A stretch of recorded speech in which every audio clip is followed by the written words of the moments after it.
To all of those in active addiction, to those who are currently in recovery, to those who are the friends or family members of addicts, all of us can be discouraged at times or experience helplessness or hopelessness. But we need not give up, because all we have to do is look at those who have overcome their journey, who are currently progressing and thriving despite the pandemic that we call addiction. Let us take a look at one such person, an amazing individual, a URP alumni by the name of Roberto. I was a late bloomer when it comes to drug use. I made it all the way to like 12th grade summer. 12th grade summer, still basically almost like a straight A student. That desire to want to try all these things that my friends were doing, all right? So I've never smoked weed. I think I tried one beer my entire childhood. That all of a sudden started to become like a need for me to want to know what drugs were like, what drinking was like, maybe because I wasn't one of those popular kids. So at 16, I still remember like it was yesterday, a couple of my friends and I, we came up with like $50 and we said, all right, we're just gonna buy some weed, we're gonna smoke one time, we're gonna figure what this thing is about, and it'll be that. I didn't feel it. Oh, they all got high, but I was always left with that, oh, how come I didn't feel it? And we had made a pact that I was not gonna keep doing it. You know what I'm saying? We were gonna do it once a month together. Right then and there, I should have known red flags, because behind their back, I went and smoked some by myself. And once I did, and I felt it, I felt this like, it's gonna sound weird, but like a sense of belonging. It was like, oh my God, okay, so this is what life is about. This is the key ingredient that I've been missing just from weed. And I became hooked. And within 3 weeks after me trying weed for the first time, I was selling weed to almost the entire school, and it scaled up to a point that I couldn't even imagine. I can't lie if I tell you that the attention, the popularity did not have a variable to do with this. And I started to slack on school. Grades started to decline. That's probably the first consequence to my use. I should have known it was another red flag. I have a bunch of red flags in my story.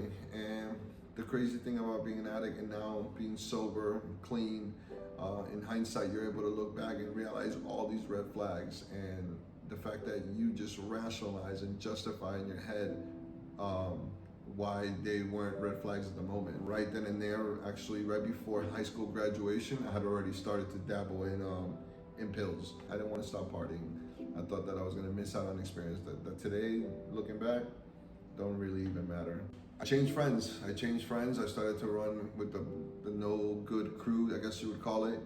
And these people had a lot of influence in the new decisions that I've made. And the drug use kept climbing. Kept getting worse. By this time, when I had dropped out of school, I was already dabbling into a lot of pills, had a lot of money coming in, not that any 17, 18-year-old should have. I can't forget the fact that mom knew about my addiction since the beginning. She was losing her son and she didn't know what to do. She kept putting me into psychologists, psychiatrists, therapists. None of that worked, especially because I also justified it's just weed, mom. One day we went to go pick up some weed, and I still remember it like it's yesterday. One of my friends, I was telling him, listen, I smoke so many joints, blunts a day, and I don't even feel anything. He was like, okay, we'll have the solution for you. And he shows me a little green pill that today you would call it a Roxy 15 milligram. He said, take this, smoke, and tell me how you feel. I did that, and it was that same feeling that I've talked about, that it was like home. Like, this is what I've been missing. This is the key to life.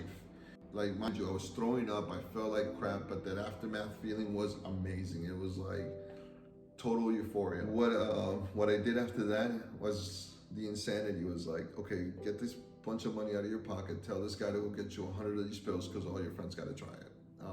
And that's exactly what I did. He brought me 100 pills and brought him back to my friends, my girlfriend at the time, and we started to use.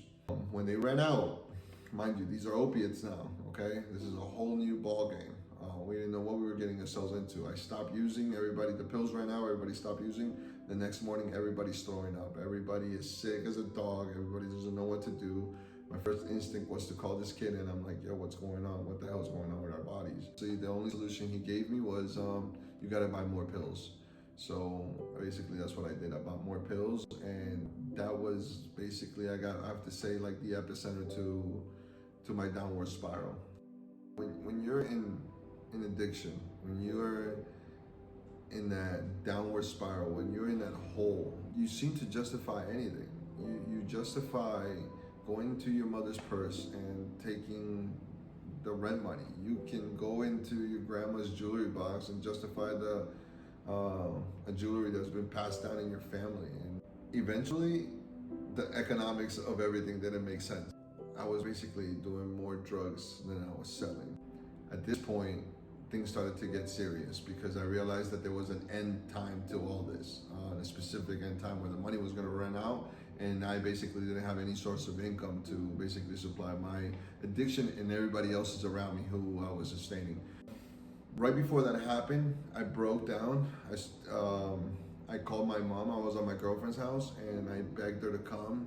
I was basically just skin and bones at this time, 18 years old, skin and bones, begging my mom to come over because I wanted to tell her something that she probably already knew. She shows up and I basically tell her, look, listen, this is what's been going on in my life. Like, I'm doing this, and this, and I need help. I don't know what to do. Thank God for my mom's resources, economic resources. She was able to get me into a private treatment center at the age of 18. And once the drugs were out of my system, mind you, this was like a 37-day program with detox. After 7 days of being into detox and moving into another phase, I thought I was cured. I was like, I don't need you guys anymore. I'm good to go. And that's what I did. I got my stuff. I packed my suitcases against medical advice, and I left my first treatment center. I got out. I got high. I was off to picking up more drugs, selling more drugs, doing more drugs. That was my life. That was my life for a couple of years, like 1 or 2 years, just doing drugs crazy. And this is where the curiosity came to inject pills, okay? You know what I mean? It was so much that I was doing. My tolerance had gone all the way up. At those times, the Oxy 80s used to exist, and it was 10, 15 of those with like 15, 20 blues easily a day. So you do the math. Friends started to die at this point. Friends started to die, and all the jewelry in my house was gone. All the clothes were at Plato's Closet. Stealing food from Publix and returning it just to get high one more time. That's what it came down to. And I had my first overdose, and this wasn't no regular overdose. This was 9-day coma, with mom praying by my bedside for 9 days straight, begging everybody to pray for me to keep me alive. I was dead for 2 minutes in the moment of arrival. So the conclusion they gave my mom that would happen was that if I ever did wake up, I would be a vegetable for the rest of my life. Like, that was it. No oxygen going to his brain. He's done. 9 days later, I woke up. I woke up to my mom, my father, my sister. They all lived in different cities. This happened in Bogota. They were ready to say goodbye to their brother, their son. And 25 pounds lighter. I didn't grasp the severity of the moment of what had happened. Because when I woke up, all I wanted was more drugs. So what do? I go into my mom's purse in the hospital. Mind you, I just woke up from 25 pounds lighter, 9 days later. And I steal some money. And I asked the dope man to bring some more drugs into the hospital. There was no friends. There was no family. There was no life. It was blinds down, depressed, suicidal thought. And it was right at the end. It was right at the end when I was so desperate. That I get a phone call from one of my friends. He calls me, and mind you, in the middle of the paranoia, I'm trying to figure out why. Why did he call me? Why did he reach out to me? Two of my really good friends that are in the program, Holly and Dana, reached out to Brian. Brian, I known since a very long time. And at 17, he got clean, and that allowed him to basically open a place, URP, United Recovery Project. And he calls me and he tells me, listen, if you don't get some help, if you don't do something about it right now, you're gonna die. And for some reason, mind you, you guys have heard all my consequences, and I've left out so many.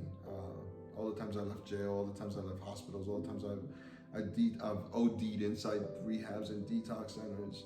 None of that sparked up a light, like none of it did. But the time Brian called me, I felt like it was from the heart. I felt like something was different. I was so willing to just get to URP that I didn't even take any Suboxone. I didn't take anything, and in 3 days they transferred me over to URP. 2018, March 23rd, I went into treatment. I started to listen. I started to get that willingness that I never had. I was basically telling them, like, listen, if you want me to stay here 2 extra weeks, an extra month, whatever, I'll do whatever it takes. He started to click. I actually started to take advantage of the groups. I got acquainted with like-minded people that had that same gift of desperation I did, that wanted to get better, that saw this as an opportunity to basically save our lives. And that's what we did. We talked recovery, we talked future life, we talked steps, we talked things that, what we talked in the groups, we worked out, we did the activities. We started to realize what life was really like, what it was about. Take advantage of the groups, take advantage of that one-on-one that you get. I gotta say, that was vital for me. I basically just let everything out to my counselor at the time, which was like a big relief. I got acquainted with the new phase. I got out, looking healthy, feeling good. They said, go get a basic 9 to 5. That's what I did. And eventually life started to get better. What do I like about the URP staff? First of all, they become like a family to you. They're there for your needs. As long as like you are there doing what you're supposed to, and you are willing, and they see that, like, they become almost like a family, you know what I mean? Very attentive to your every needs, very cordial, as far as they made it easy to be there. They know the situations you're in. They know that you're away from family. Some people are out of states, so they make it like a home. But it was great. I really have no complaints about anything in URP. They kept giving us activities, but it was a great experience overall. From the fun activities to, like I said, all the groups, therapies, everything. If you learn to take advantage of it, it can definitely help you. What is life like now? A life beyond your wildest dreams, right? They say. Well, that's what my life is like today. I got out, I got a little 9 to 5, humble down, learn a little bit about humility, and it taught me structure. Lost dreams awaken, new possibilities arise, they also say. And that's exactly what happened. Today, I work a lot. I'm a son, I'm a brother, I'm a friend, I'm a sponsee, I'm a sponsor, I'm an uncle. I am so many things today. I'm accountable. All right. So if you're out there, right, and you feel like you're hopeless, you feel like you're helpless, like I'm almost gonna tear up. If you feel like there's no way out, just know that there is. Know that a bunch of people have done this. I'm one of them. I'm coming up on 2 years, and today life is something I've never even dreamed of that it was gonna be today. To have your mother look into your eyes and tell you, seeing you the way you are today, it's like nothing has ever, those 10, 12 years never even happened. I don't know if that hits it at home, but to me, that's everything. That has made this entire process worth it. So if you're struggling, if you, like I said, if you don't know a way out, just know that there is. Know that all you gotta do is literally pick up a phone, and say, I need help. Clean yourself up, learn a couple of things about recovery, about your disease, and apply them and be vigilant about them and be consistent about them. Like anything in life, work, whatever it is, you will persevere. You will be sitting in my chair one day, being able to help other people. I am so proud of where I am. I'm so proud that I can give back. I have a message. I'm a beacon of hope for the addict who still struggles. And today I'm here with a story of hope, telling you that there is a way out and freedom can be achieved again. Are you ready to grasp your freedom? Are you ready to make a change? Experience your new life with United Recovery Project.